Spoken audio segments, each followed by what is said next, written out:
Direktur CIA William Burns akan segera melakukan perjalanan ke Eropa untuk membantu menengahi kesepakatan pembebasan sandera Israel yang masih ditahan di Gaza. Sumber yang mengetahui masalah tersebut mengonfirmasi kepada CBS News pada hari Kamis 25 Januari The New York Post yang pertama kali melaporkan masalah ini. William Burns diperkirakan akan bertemu Kepala Badan Intelijen Mossad Israel David Barnea dan Perdana Menteri Qatar Mohammed bin Abdurrahman Al Thani di Prancis, kata sumber itu. Kepala Intelijen Mesir Abbas Kamel juga akan ikut. Keempatnya sudah pernah bertemu dalam perundingan sebelumnya yang bertujuan untuk membebaskan sandera dengan imbalan penghentian perang yang merupakan tuntutan utama Hamas. Sekitar 100 orang masih ditahan Hamas sejak operasi Banjir Al-Aqsa pada 7 Oktober 2023.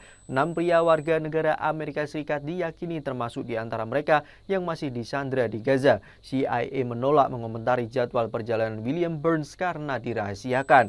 Sebelumnya, William Burns melakukan perjalanan ke Doha 2 kali pada bulan November dan ke Warsawa pada bulan Desember sebagai bagian dari upaya untuk membebaskan sandera yang tersisa. Pembicaraan terbaru ini menyusul pertemuan antara Koordinator Timur Tengah Dewan Keamanan Nasional Brett McGurk dan pejabat senior Mesir dan Qatar pada bulan ini. Pertemuan itu merupakan bagian dari dorongan diplomatik Washington dan Doha agar Israel dan Hamas merundingkan kesepakatan. Upaya tersebut bertepatan dengan dorongan pemerintah Amerika Serikat Joe Biden agar Israel menghentikan operasi militernya yang intens di Gaza. Pada hari Minggu 21 Januari 2024 ketika tersiar kabar mengenai tekanan diplomatik terbaru dari McGurk, Perdana Menteri Israel Benjamin Netanyahu mengeluarkan pernyataan pedas.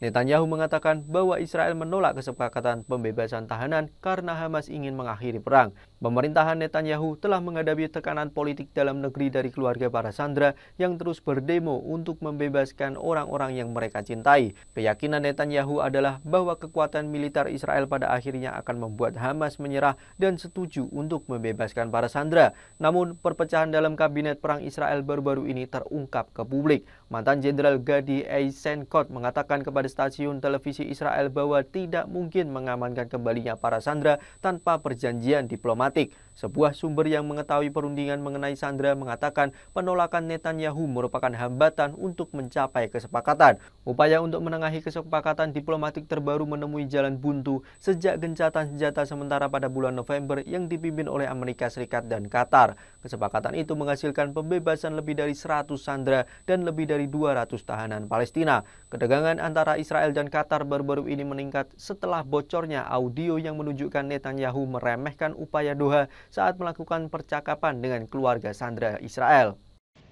Jangan lupa follow, like, dan subscribe sosial media Tribun Jateng. Download Tribun X sekarang, menghadirkan lokal menjadi Indonesia.